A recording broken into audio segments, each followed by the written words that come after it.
Check 1 2, check 1 2. All right, with purpose this time. Hello, peeps. This is Pastor John, your cartoon church. Welcome to Sunday's sermon. This week, God, Image Crusher, has another hard-hitting message for you. We're going to look at Matthew 4:19, when Jesus invited the disciples to follow him and make him fisher of men. We're called to follow Jesus in uniting our hearts and minds, souls, to how Jesus acts and behaves in situations that we can oftentimes not handle ourselves. In one of my sermons, I remember talking about how love can turn to hate. And it was out there in Marina del Rey, when I was doing the gondola, that such a thing happened. Boy, there were these two that were so in love that it turned to hate. They became a problem for each other. And because their expectations exceeded their generosity in love, they ended up in a double suicide and a gruesome act, a double suicide, stabbing each other to death. Now, if this harms your ears, I'm sorry, but the sight of it was not something that any first responder would ever expect to see. And truly I say to you that it is committing adultery to put your romance or any other shiny thing before your commitment and your vows to the Father in heaven. Adultery is pretty much the key difference between love and hate.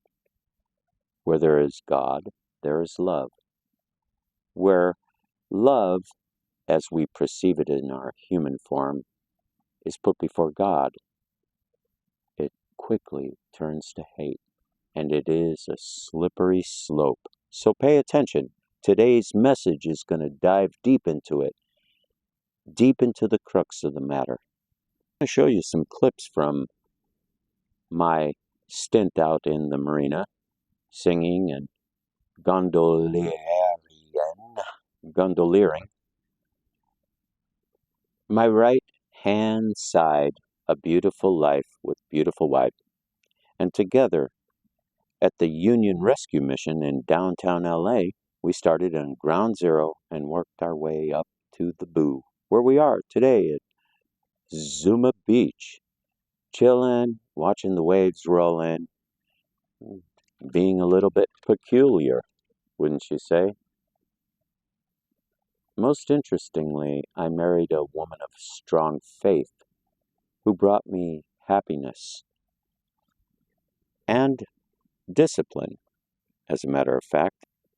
After we met, we moved into the marina, and together we bought a cute little sailboat because the gondolier, the singing gondolier, was a good gig, and people liked being around us. So we got a boat, pretty cheap, $3,000, and it was built by a hotel builder who had never built a sailboat. Plenty of room for a 28-foot sized sailboat. Like all good things, they must come to an end, even the opera. And as in the opera, this almost cost us our life. Now, before we get into that, let me bring it back a little bit to give you some historical background about Marina del Rey's beautiful and grand marina, the opulent property of the County of Los Angeles. Yes, that's right. The rich folks don't own it. It's owned by the Los Angeles County. And yet, very few people know that South Venice used to be where the marina is now, and this unrepresented chapter in urban history happened to take place in the 50s and early 60s. Los Angeles County set its sights on transforming the marshy wetlands of South Venice into a sprawling harbor complex, aiming to create what we know today as Marina del Rey. This project was backed by developers and local government, led to the displacement and it led to the displacement of many black residents who had lived in South Venice for many, many years. South Venice had a modest but tight-knit black community that had established homes and businesses in the area. As the plan to build Marina del Rey progressed, the city and county used eminent domain, claiming lands at a fraction of their future value. Black residents were forced to leave, facing significant losses, as many of these properties had been owned for generations. In many cases, the residents were given limited financial compensation, which was insufficient for securing homes elsewhere in comparable neighborhoods. Well, folks, that's what we vote for. The same old, same old. And relocating to Inglewood and neighborly backlash happened over and over and over down there. Many displaced families ended up relocating to Inglewood, a city that at the time was already experiencing demographical shifts and racial tensions. Inglewood had been predominantly white, with many residents holding deeply entrenched family biases. The arrival of new black residents intensified these tensions, leading to a wave of backlash and resistance from the longtime Inglewood residents, where my mom is from. This manifested into various forms, including discriminatory real estate practices, redlining, and in some instances, outright violent hostility.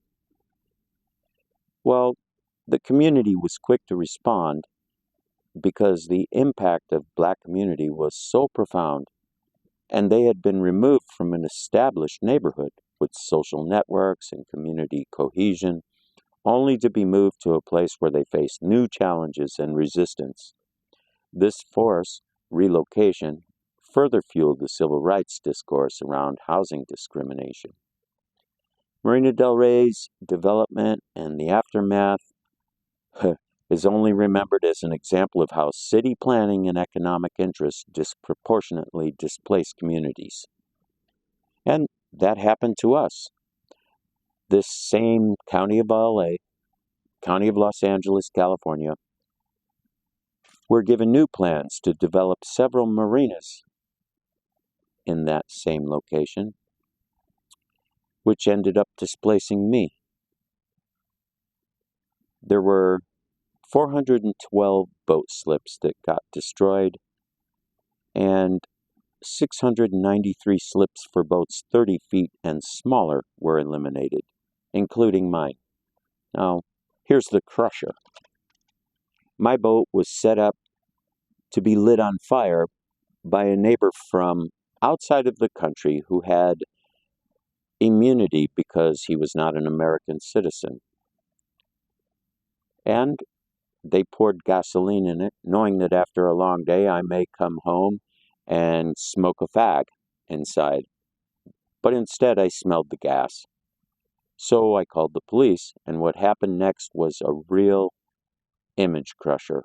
It took everything. They took the boat. They would not let us get a single thing, left us on the dock with the clothes on our back while everything was taken out to the middle of the marina and tied down for weeks and weeks and weeks while I was scrambling to find a new place to stay with violent opposition from every neighborhood I tried to park in and figure out what to do next. Well, instead of trying to arrest or even investigate the person who poured gasoline all inside of it. What they actually did was joke around with me, and my tires were slashed as I was in that parking lot. Not a single sheriff looked like me at all. I mean, today it seems like this government and Big Brother plays these evil combinations on people. And in a situation like this, it was no fun at all being left alone. It kind of felt like Robert Redford, who starred in the 2013 movie All Is Lost. All Is Lost, directed by J.C. Chandler. Now, this is a very, very, very educational movie to realize that many of us live within the boundaries of a three-dimensional world. One that we compare ourselves to the achievements, the material success, and the role we play for very long times. And for a very, very long time, I defined myself by what I did, and what I did, and what I got from it. It kind of reminds me of a few years before the gondola, where I rushed off to Romania at the behest of the Queen Elizabeth II, God save her soul, and God save the Queen. I thought if I went to Romania at this special time after the fall of the Berlin Wall, that I could be knighted, or marry a princess, or reunite the crown from London to Romania. And perhaps afterward I believed that my achievements would win me trophies and prize, and the trophy wife that I always dreamed of, and that thundering applause that would last long enough for an artist to sculpt a monumental statue of me. Of admiration from the audience fed my ego, way, way more than I should say, much more than what is considered normal by the norm. I even created an image for myself, posing for my bust, designing everything within the album and the artwork, my clothes, my shoes, finding every intelligent professor to be mentored in all of the areas of art that I was interested in, and to complete myself in the image that I had desired to be, based on my respect and envy of the people I always idolized as a young boy. But now I see that what I do is not who I am. I prayed for rain. I cried for mercy. I waited upon the Lord. Well, now I see that what I do is not who I am, and that God has consistently shattered my ego and crushed my image, spawning forth from the ashes of the phoenix of who I am. After being stripped of everything superficial, God has revealed who I truly am. You see, my Father in heaven is the only one that knows me, and my Father knows me. You see that I know God through the eyes of faith,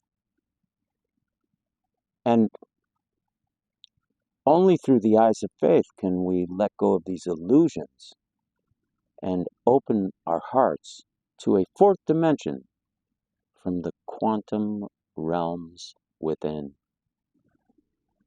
Looking into the philosophical simile, Carl Jung's concept of individualism closely aligns with my own.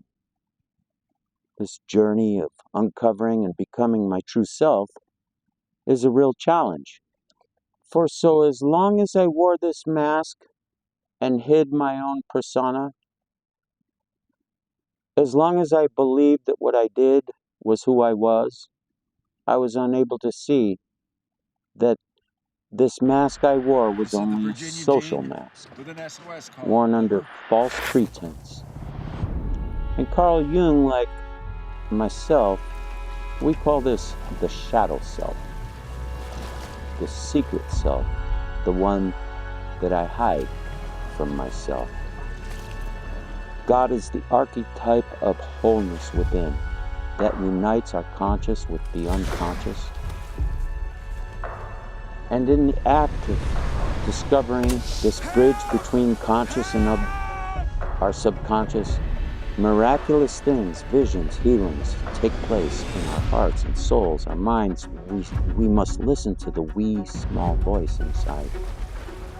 This voice that leads us to a place like mine, and I wish all of you could feel the same joy and happiness that I feel today. The self-content truth in Jesus Christ, the Gospels. And I've been searching for this for a long time, only to find that maybe as a Swami, or if you think of God as Brahma, then a Swami Sri Janakananda or Swami Janakananda, full of Brahma, full of faith, full of wisdom, full of compassion, from whence our daily bread cometh. Yeah, walk with me, walk with the Lord. Take this journey and this divine preeminence into your own hand, into your own world. Mihai Eminescu happens to be a Romanian poet that fulfills fully the ultimate purpose of eminence in his script of prose. While poets are we not, we do play roles, and those roles live in us, free and fancy, while just about anything can happen when you're in a role and playing it with the reality. It is by no degree of the measure who we are, really. Imagine officers of the law, friendly, family-oriented. Every morning at the crack of dawn, they hop into the squad car, slam the door, get pissed off, and go to work with a purpose, to serve and protect. Imagine going from north, south, east, and west with your squad, taking fire in every direction, in a place with no name, and on your finger there's a ring. My friends, is the symbol of the great I Am that lives within. Now, turn your Bibles to Mark chapter 4 and read verses 35 through 41. You'll find that the disciples were out there in an intense storm, freaking out, and Jesus stood up and commanded boldly, "Quiet, be still." And to the amazement of the disciples, right before their very eyes, the storm subsided, and the boat and the disciples were all safe. St. Nicholas was a disciple of Jesus. He's known as the patron saint. He cared the most for children and the falsely accused. He was a bishop in the 4th century, which is now Turkey. He's famed for his generosity and miracles. One story tells of him calming a storm at sea, saving sailors in distress. He was raised by a wealthy Christian family, and after losing his parents at a young age, he reportedly used his inheritance to help the poor and needy. Nicholas became the Bishop of Myra, where he was known for his zeal for the faith, for his discipleship and pastoral care, and his generous acts of charity. His reputation for secret gift-giving later inspired the traditional model of Santa Claus. Now, I can't say that I'm a saint, but I'm trying to be, and I have a little bit of an advantage over St. Nicholas. I'm alive. That's kind of a good thing if one intends on carrying on that spirit of generosity and kindness. Folks, you and I can all make a real difference, just like St. Nicholas did in his time. You've got the opportunity to spread joy and kindness wherever you go. As we look again at Mark 4, verse 35 through 41, we remember his mastery over the elements, the ultimate Melchizedek priesthood, the priesthood eternal, stretching time and space, a priesthood that we all must embrace and ultimately take authority over. The November fires in Malibu spread wild, and the authority of the Melchizedek priesthood, I cried for mercy. Melchizedek was a man who cried. The Melchizedek priesthood and Melchizedek priesthood is simply a man who will be strong enough to let the weakness and fear out through the tears that fall like rain. And when those fires were engulfed in the canyons and intentionally set, I cried mercy, and God revealed mighty angels to me. I saw the dragon holding the foot of Michael, the archangel Michael. He was at the time battling the fires through the firemen, and the arch and guardian angels of every human on the mountain fighting those fires were busy, and yet the dragon was stronger because the Lord above has condemned the dragon to be with no shape or form and to remain on the earth until it is completely passed on, while men and angels are given a life anew in a perfect body that needeth not the world and its inhabitants to exist. Much like the guides that I speak of that traveled time to explain to me the role of angels and the role of those living in a fourth dimension on worlds like ours. And like in San Diego on the sermon where I was driving back to Utah with a brand new transmission that broke down about 450 miles away from San Diego. And when it hit me, I was completely without any more resources. I was seduced into using student loans and grants to replace the transmission of the truck. And yet, when I drove off feeling that everything was okay, it broke. Now, remember the story because what I did at that moment was amazing. I stopped and told everybody to be quiet, everything to stop and be still, so that the Lord could assist me and guide me in what to do. I opened my cell phone and found a nonprofit that gave away a hotel voucher. A tow truck came and brought us back to the hotel and took the truck. The next day, the mechanic said, "Oh, this transmission will make it back to San Diego." And then on the way back, the entire way was about 30 or 40 miles an hour because of road construction, and I made it all the way back. And when I got there, this creature whooshed by me and said, "The Lord's gonna bless you profoundly, dude." And as I peered into a dimensional space around, confused and dazed by the trauma that I had gone through and received the blessing and guidance of the angels around me, I saw a gray, like getting bigger and taller, like 9 to 12 feet tall, and just disappeared into the abyss. Wow. I'm like going into Starbucks and, oh, Russian-speaking people were there. And two Muslims from Bethlehem that had been studying the Bible and filming and following. And suddenly there was this council of people from all over the world listening to me explain how I know that there was a creature that said, "God is going to bless you profoundly for this, dude." And what was that all about? I can tell you, I know what it was about. It was about me calming the storm and asking God for help. That's what it was about. That's what this visitation's all about.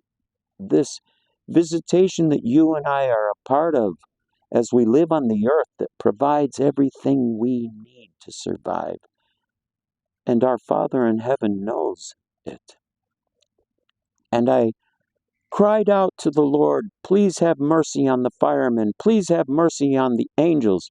And the devil loosened its grip on the archangel Michael, and the clouds began to form, and the birds began to swallow, and the planes and the pilots in private planes began to swirl, and the raindrops first dropped on my head, on my arm.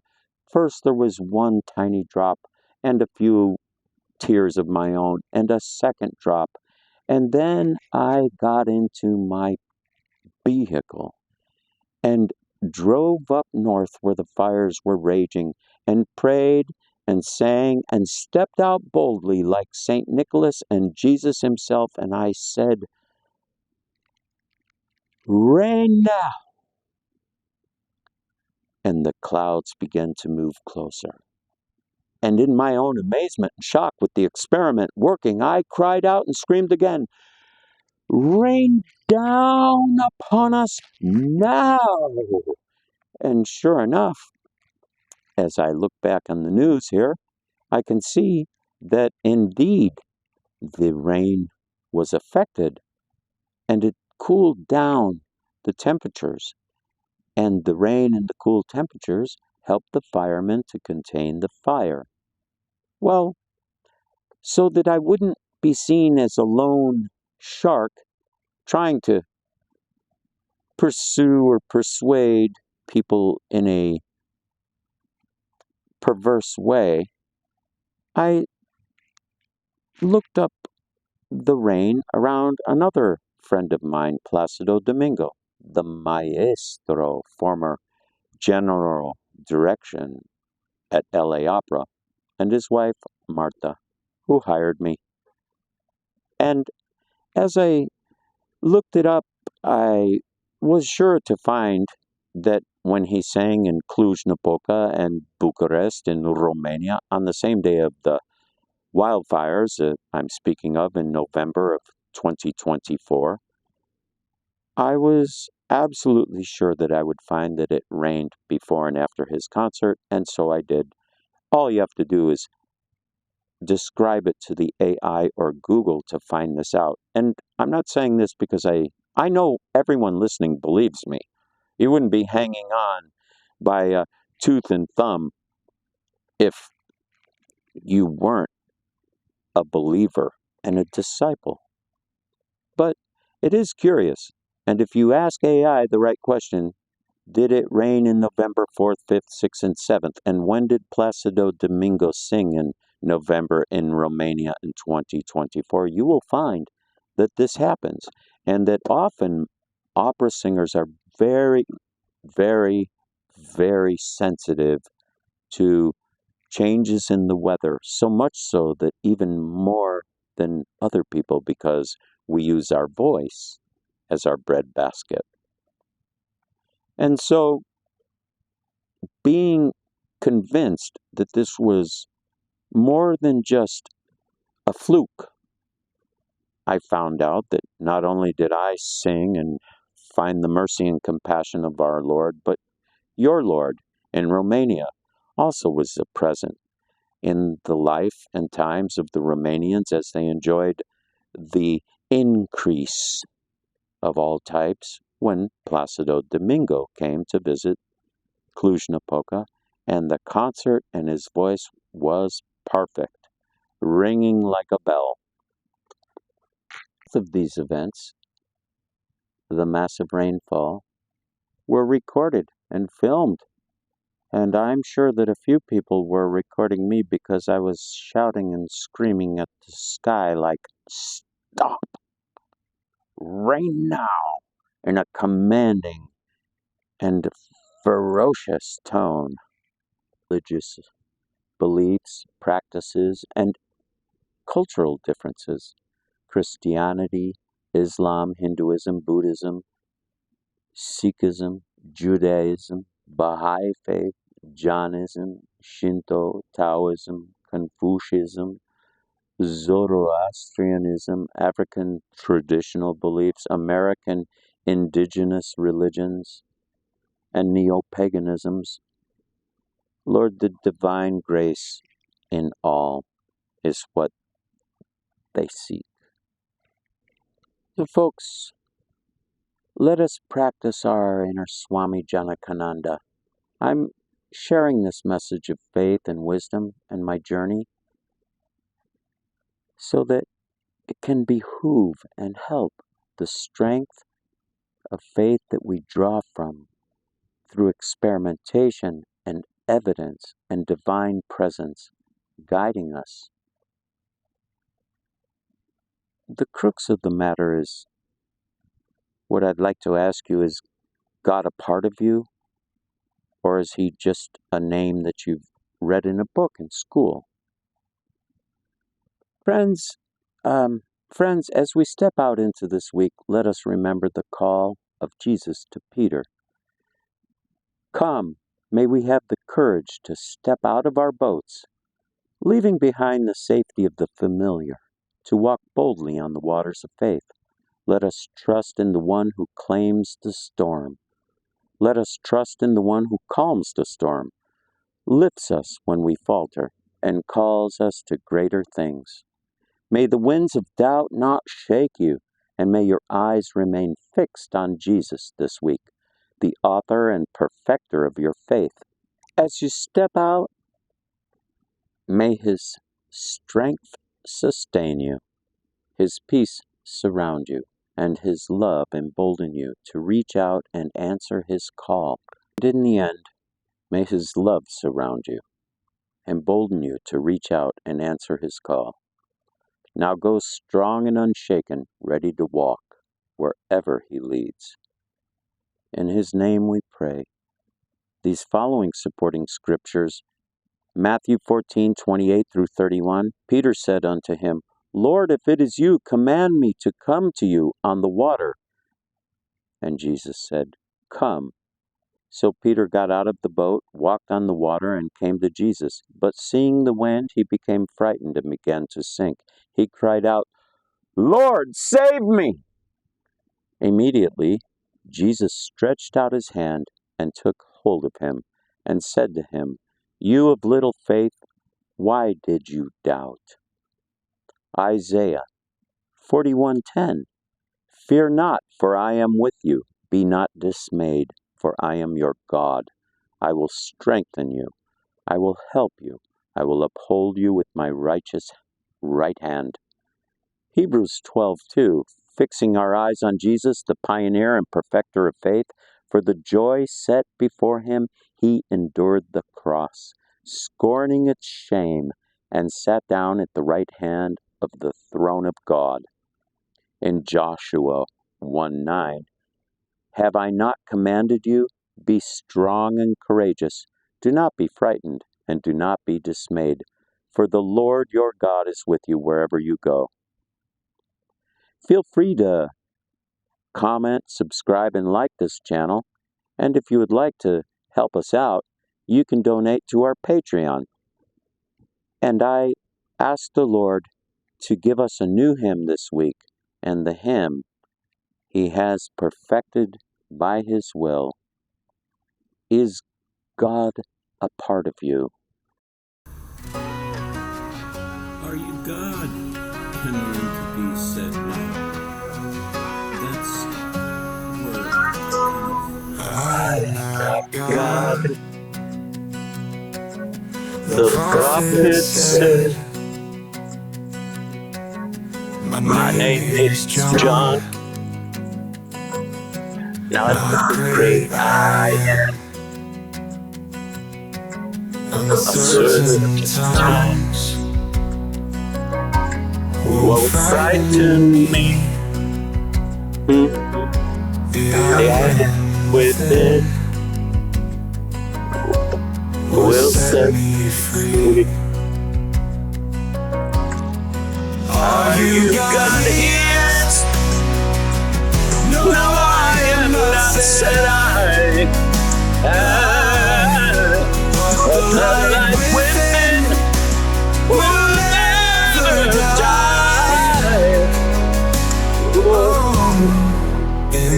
desert, I find my way. With truth, I will stay.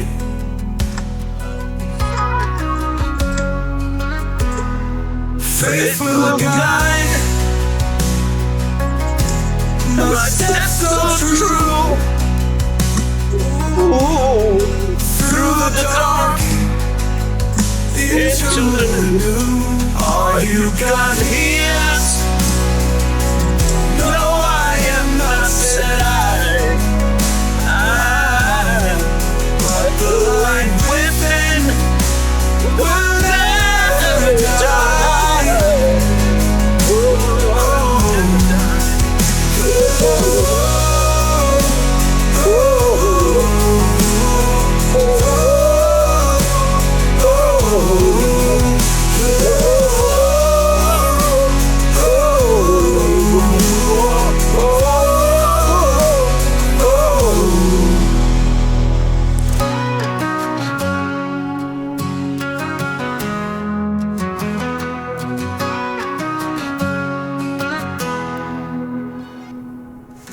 Faithful guide, my steps so true. Ooh, through the dark, into the new. All you got ears. Oh, no, I'm not said but the light within will never die. In the dead.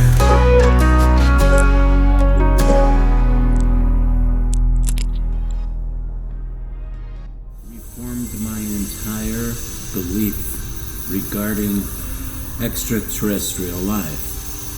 And as I reflect on the significance of celestial signs and wonders from my astrology class at Santa Monica College, like Halley's Comet or the solar eclipse, I'm reminded of how these signs have always been closely tied to the role of prophets. And I am not God, said I.